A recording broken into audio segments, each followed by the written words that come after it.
The story of David and Goliath, one of the most well-known narratives in the Bible, is found in 1 Samuel 17. This account takes place during a period of warfare between the Israelites and the Philistines. The Israelite army, led by King Saul, was encamped on one side of the valley of Elah, while the Philistines were positioned on the opposite side. The two armies faced off, but instead of engaging in full battle, a challenge was issued by the Philistines' champion, Goliath. Goliath was a giant standing over 9 feet tall, and he wore heavy armor, including a bronze helmet and a coat of mail weighing 125 pounds. He carried a massive spear with a head that weighed 15 pounds.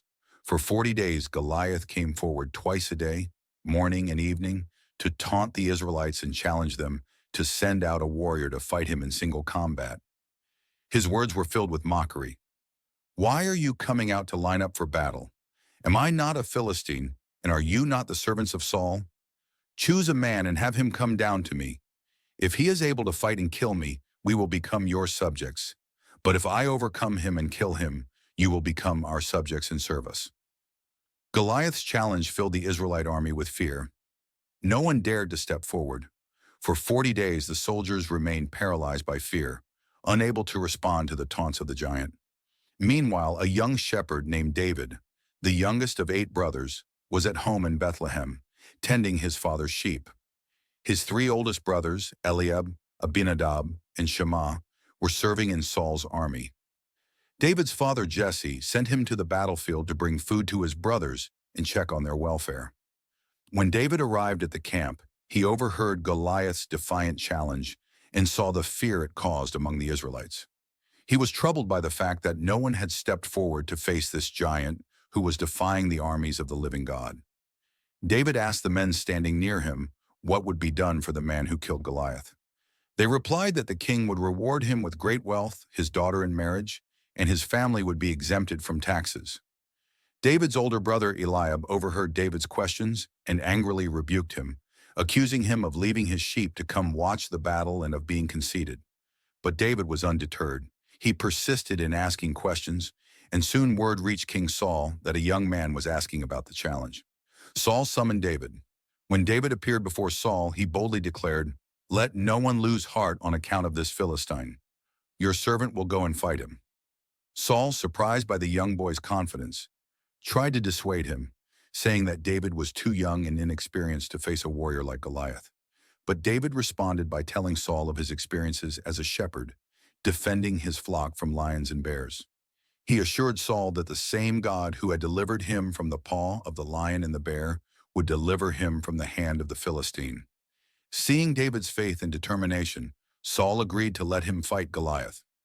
Saul then offered David his armor, but David tried it on and found it too heavy and cumbersome. He chose instead to take his sling and 5 smooth stones from a brook, trusting that God would give him victory. With only his sling and his faith, David set out to face the giant. When Goliath saw David approaching, he was filled with disdain. He scorned David, saying, "Am I a dog that you come at me with sticks?" Goliath cursed David by his gods and threatened to give his flesh to the wild animals and birds. But David did not fear. With boldness, he responded, "You come against me with sword and spear and javelin, but I come against you in the name of the Lord Almighty, the God of the armies of Israel, whom you have defied.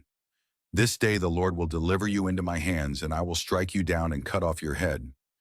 This very day I will give the carcasses of the Philistine army to the birds and the wild animals, and the whole world will know that there is a God in Israel. All those gathered here will know that it is not by sword or spear that the Lord saves.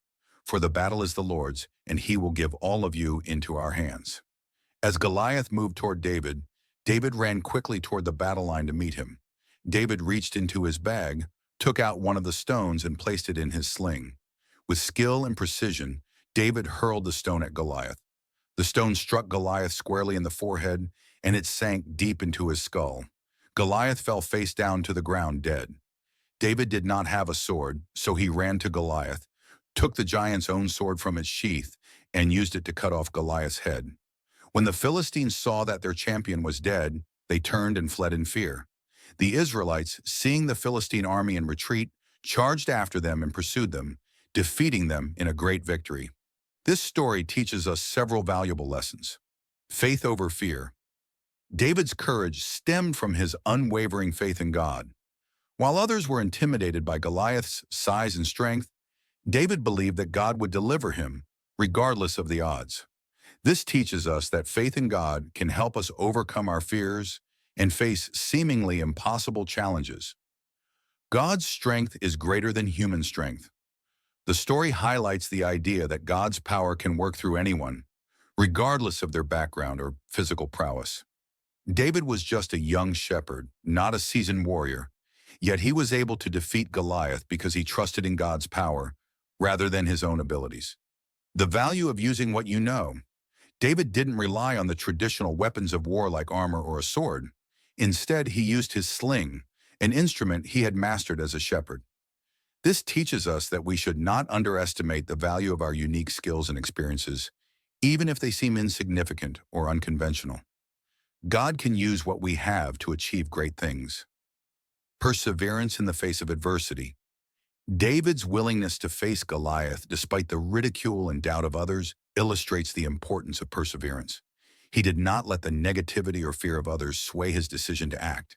This reminds us that we should stay determined in pursuing what we believe is right, even when others doubt us. The underdog can prevail. David's victory is a classic example of the underdog triumphing against a seemingly unbeatable adversary. It shows that circumstances, status, or size are not the defining factors in determining success. What matters is faith, determination, and divine intervention. The importance of humility and reliance on God. David's humble background as a shepherd and his refusal to use the king's armor remind us of the importance of humility. He did not rely on earthly power or wealth, but placed his trust in God. The story teaches that relying on God, rather than on human resources or pride, is key to overcoming life's challenges. Victory through divine purpose. David's success was not just about defeating Goliath, it was about fulfilling God's plan. David's victory served to strengthen the Israelites' faith in God and show that God's purpose for their lives could be fulfilled through unlikely means.